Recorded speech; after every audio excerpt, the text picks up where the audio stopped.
saya Siti Nurjana Sarani. Nama saya Tika Amrana. Baiklah, kami akan mempresentasikan yang akan dibacakan oleh saya sendiri. Yang pertama, pengertian kebijakan publik. Kebijakan publik adalah serangkaian keputusan atau tindakan yang diambil oleh pemerintah atau otoritas publik untuk menangani permasalahan tertentu di masyarakat dengan tujuan mencapai hasil yang diinginkan untuk kepentingan bersama. Mengapa diberlakukan kebijakan publik? Kebijakan publik dibuat karena merupakan alat strategis yang digunakan untuk mengatasi masyarakat, mendukung pembangunan, dan menciptakan tata kelola yang efektif.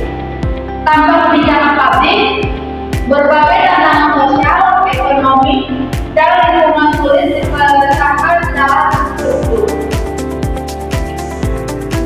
Usulan kebijakan publik adalah dokumen, ide, atau rekomendasi yang diajukan oleh individu, kelompok, atau organisasi kepada pihak berwenang atau pemerintah untuk mengatasi suatu permasalahan publik.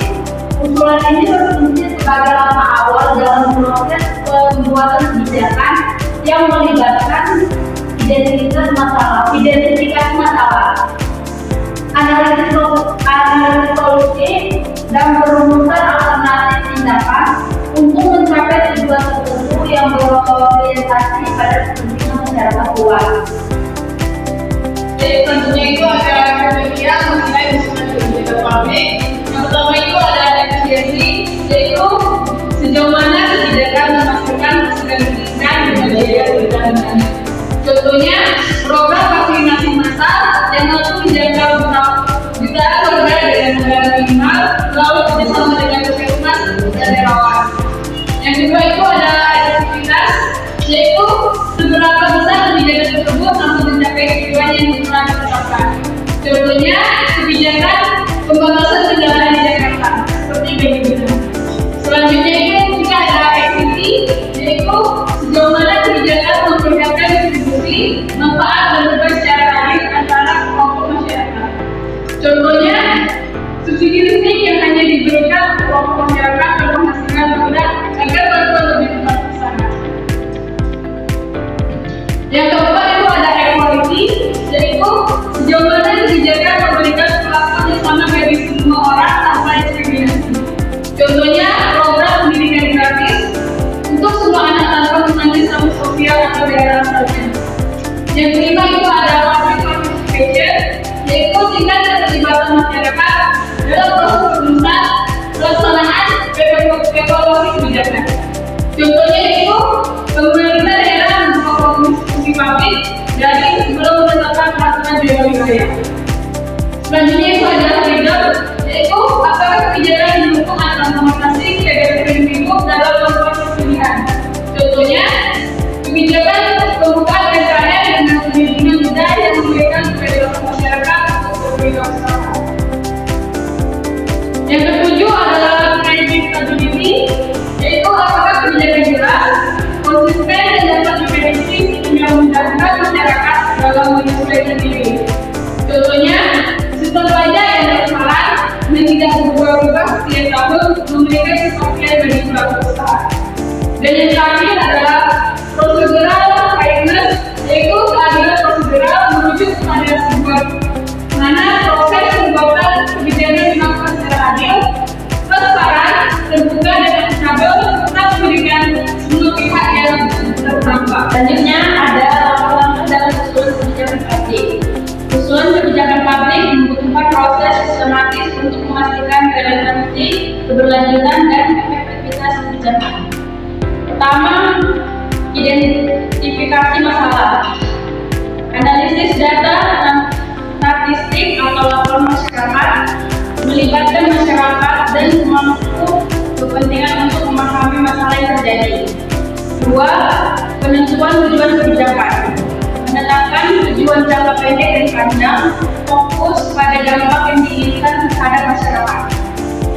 Tiga, penyusunan alternatif kebijakan.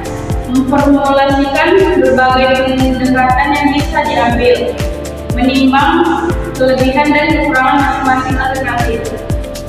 4. Konsultasi dengan pemangku kepentingan, mengadakan forum diskusi atau konsultasi publik, mengakomodasi aspirasi dan ide dari berbagai pihak.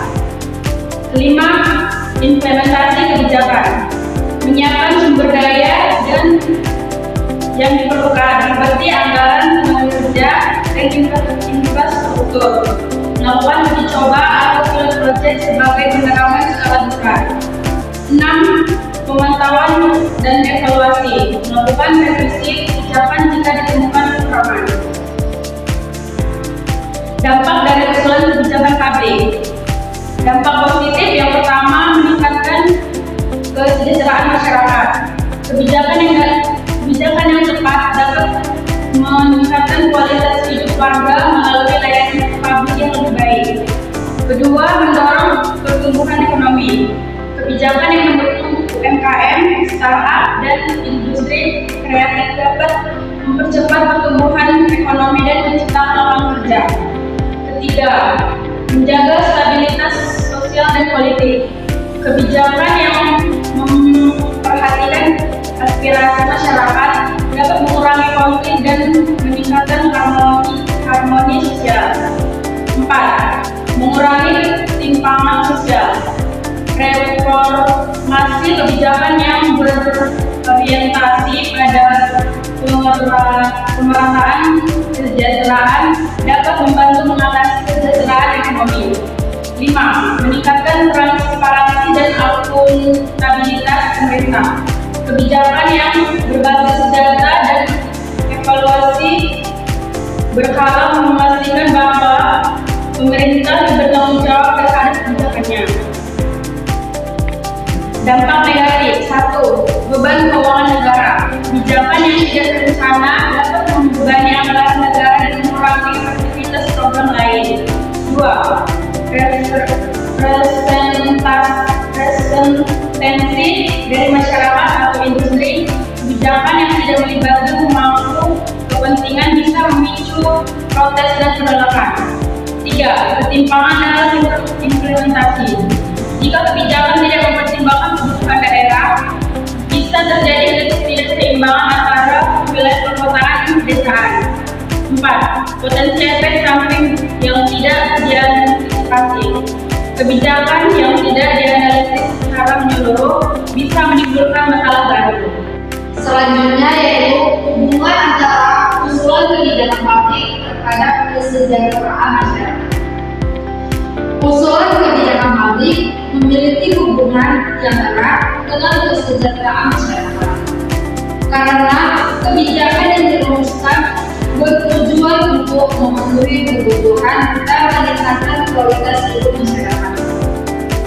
Kebijakan yang efektif dapat menciptakan lingkungan yang mendukung pertumbuhan ekonomi, politik, pendidikan, kesehatan, sehingga berkontribusi pada kesejahteraan secara keseluruhan. Yang terakhir adalah kesimpulan. Usulan kebijakan publik memiliki hubungan erat dengan kesejahteraan masyarakat dengan merumuskan kebijakan yang responsif terhadap kebutuhan masyarakat dan melibatkan mereka dalam prosesnya. Pemerintah dapat menciptakan dampak positif yang signifikan terhadap kualitas hidup masyarakat. Kebijakan yang dirumuskan bertujuan untuk memenuhi kebutuhan dan meningkatkan kualitas hidup masyarakat. Kebijakan yang efektif dapat menciptakan lingkungan yang mendukung pertumbuhan ekonomi, pendidikan, dan kesehatan, sehingga berkontribusi pada kesejahteraan secara keseluruhan. Demikian hasil presentasi kami. Lebih kurang kami mohon maaf dan saya sudahi. Assalamualaikum warahmatullahi wabarakatuh.